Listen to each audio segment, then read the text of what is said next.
Hello guys, and welcome back to another video on Silica. So today we have just seen patch 0.7.14 release into the main game. We're going to quickly go over the changes and improvements that have been put into the game, and I'm also going to be going into the game and showing you a few of the changes as well. So without further ado, let's get into it. Actually, just before I start, if you haven't already liked the video, please leave a like, subscribe, hit that bell notification button. Join me tonight at 7:30 PM UK for a community match cast that I'm going to be doing. And join me for the standard Silica Sunday stream on Sunday. On Saturday, I might be going live again as well. But not with Silica, maybe with some Starship Troopers or something. So definitely join around and stick for that. But yeah, without further ado, let's get into it. So, we have got ourselves a little bit of a patch today, but it's got quite a lot of improvements. Some of it actually regarding frame rates as well, and like having swarms of units. So as much as it looks little, it actually has quite a few like real nice improvements to it. So Scorpion projectile deviates at a distance. The railgun projectile deviates at a distance. I did speak to Dram as well, and he also said the Impaler already had spread, but it also has deviations now at distance as well. So we'll show off the Impaler as well when it shoots. Change: increase melee attack speed for the Impaler by 50%, and I'll show you that in game. Increase the Behemoth's projectile speed by 100%. So that's actually quite a big buff for the Behemoth. If you remember, he shoots out these little like swarm units. Now it's able to utilize its whole complement quite quickly. Improved alien vision has better visibility, and so does the human combat vision. Performance for unit line of sight checks. Now this directly comes into check with swarms as well. So I will show you this. Performance for soldier AI, again that will be coming through onto that one. Projectile performance by filtering hits from a single trace. Right. So that's it for the patch. Now we're going to be jumping straight into the game. So bear me whilst the Elgato probably kicks in. There we go. Right, so I've already kind of set myself up here. So I've got the rail tank, I've got the Impaler, I've got the Scorpion, and I've got the Behemoth. And there is a HQ just chilling over here, which is going to be our intended target. There's a harvester there, and I'll show you the reason why in a moment. We're all on Sol, so they won't be attacking each other. Just saying that when I take control, I do hope they don't end up attacking me. We'll see though. So we're going to jump to the railgun to start with here, and we're going to actually open up fire now. I've got to slow down time here. I've got to be very careful with this. We're going to have a look and see how much distance the deviation is with the railgun. So going to slow time, going to fire around, and we're going to quickly follow it. Now you see where I aimed? I aimed literally at the tower, and we're going to see where it lands. So I aimed here, it's landed down here. We're going to fire for another round. Head back over to the old rail tank. So again, we aim for the tower, slow time, fire around. Let's see if this one actually aims true this time round. Okay, that one's pretty damn true. We'll try a greater distance. What we'll do is we'll plant another HQ, because I know the rail tank has some big range to it. So we're going to plant a HQ there a little bit further away. I should still be able to see it and watch how it shoots off. So this tank is naturally a sniper tank, so we'll see. Right, this is a longer ranged headquarters. We're going to aim for the tower as well, which is approximately there. We're going to pop around, and we're going to see where it actually decides to deviate to.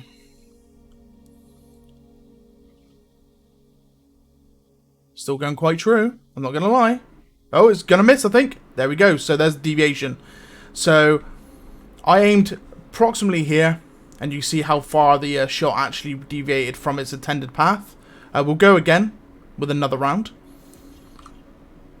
So again, you can see the tower there, the silhouette of the tower. I'm aiming about... Tell you what, we'll go center mass. We're going center mass of the tower this time round. We're going to slow time. Going to make sure my shot's lined up. There we go. I'm going to shoot. I'm going to see how far this shot's deviate. So I'm entering... I've shot center mass of the headquarters, and looks like we're going to have a miss again. Or maybe hit the other tower. That's going to hit the other tower. So I've shot for center mass of this tower here. We ended up deviating to this tower instead. So you can see there's quite a bit of deviation with the rail tank now at range, which means having big old range rail tank sniper fights at long range is going to be a lot harder to do now. So you've got to actually close that distance. What I am going to do though is going to land and make my last shot. By landing, it eliminates any of the hover, like, you know, change of aim and stuff like that. So we're going to do it again. Get aim center mass with the rail tank again at range. I'm going to shoot. And by the way, guys, if you want to try this sort of stuff out yourself, have a look at my previous video of using the command console. It will show you everything about slowing down time, spawning units, and so you can just, you know, you play yourself. So again, I aim center mass, and we've totally missed headquarters this time around. So not as entirely accurate as used to be. It looks like this wasn't long enough for the rail shell to miss, but there we go. So that is the rail tank. Now we're jumping over to the Impaler. So we're, oh my god. Oh yeah, we spawned in as alien. Rip. Right, okay. Let me just change that. Gonna make sure we kill them all off actually. Let's get this rail tank out of here. I realise when you take control of an alien, you automatically go to the alien race, so we'll sort that out. There we go, raw footage for you. Me messing up once again. Right.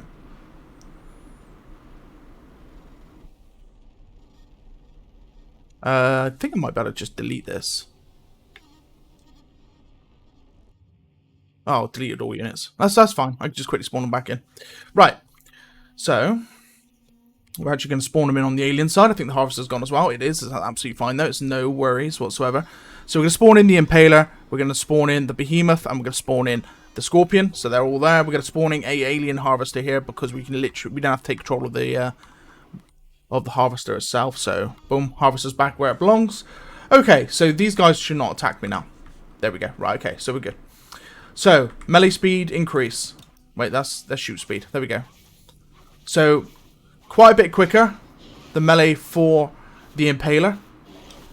Right, again, deviation at distance. We're going to hold slow time. I'm going to pop a few rounds. See, I'm aiming center mass of the headquarters. It's always had spread, but there is deviation as well. We won't be able to see the rounds because they are going to be quite small. You can kind of see them going in. And you kind of see the spread also taking effect. As well as slight drop to the shots, which is intended. Gonna let go and let the time speed up a bit. Slow it back down. I'm gonna watch headquarters now because I've lost sight of the rounds. Oh. Okay, I might have been too far away for that. Let's redo this. Let's redo this. Let's move forward a bit. Right, okay, so a little bit too far for those ones. We're gonna move in a little bit. Right, okay, this should be well within range. Right, we're going to fire off a few rounds.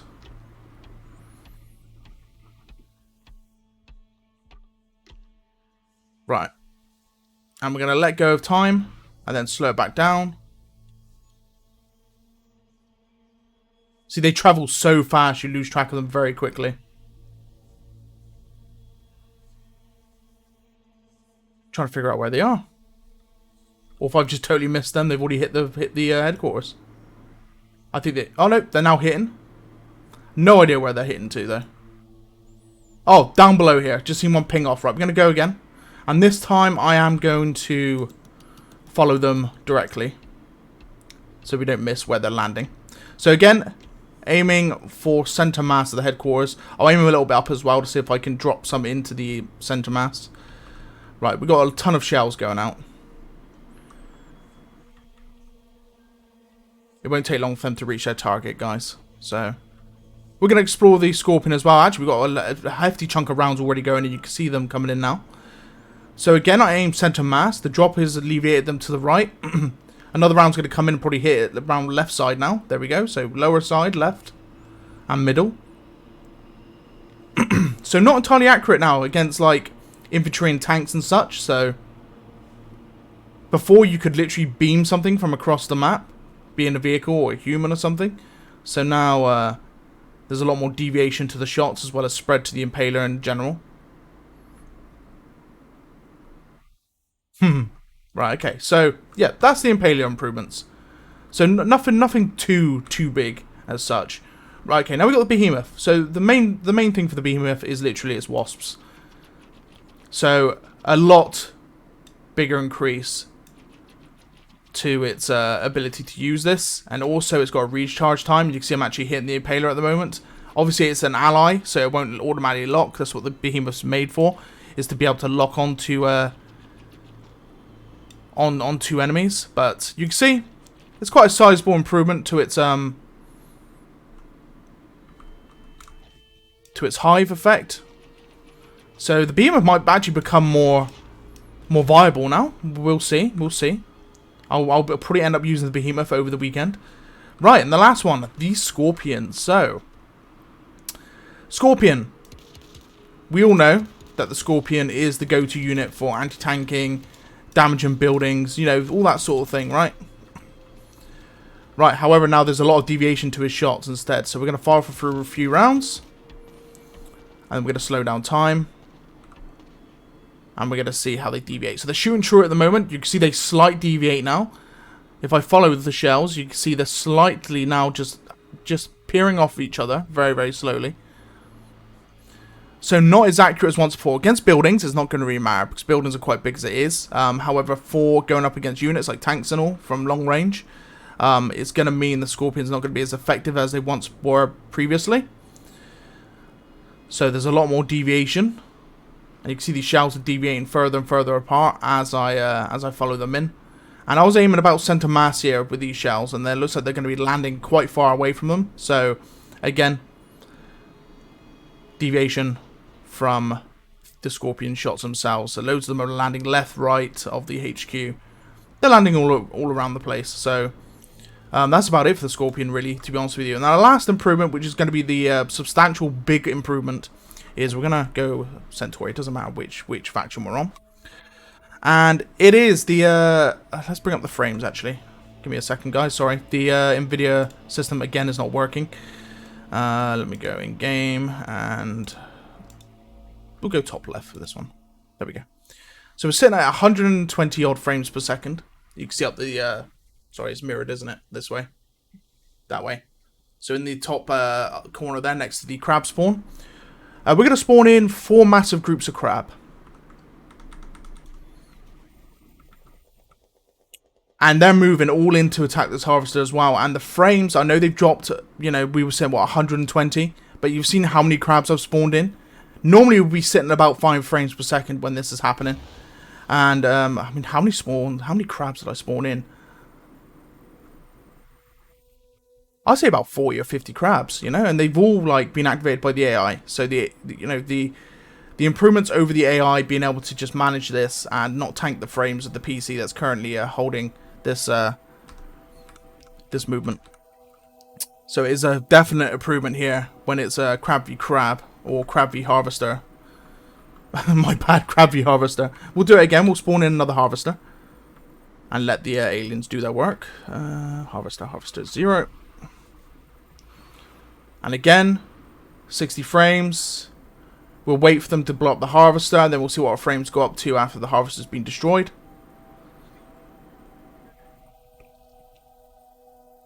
Drop to 46. So still totally playable. Harvester's been destroyed, and the crabs will stop moving eventually. I have no idea where they're going. They're all just chilling at the moment. Wait for the harvester to disappear. To be honest with you, the frames might just stay the same. Might be a slight improvement as the AI ceases to use them. Okay, so yeah, just not even a very slight improvement, to be honest with you, when it comes to... it's just the sheer amount of crabs I spawned on screen, which has just dropped my frames to 60 frames.